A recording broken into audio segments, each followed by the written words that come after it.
So, ayan guys. Babad ulit tayo sa Lalao. Mama! Ayan, napakasarap po ng pagbabad dito sa ilog. Napakalamig ang tubig. Ayan, so medyo pababa na po ang tubig kasi anong oras na ngayon? Kahapon mas maaga kami pumunta dito.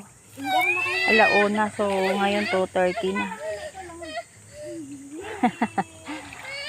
Di, ano dang tutoy ka?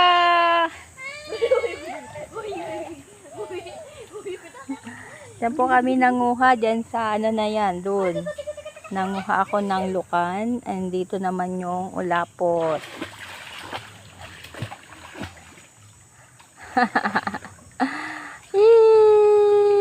Sarap naman ang ligo ng Dandan.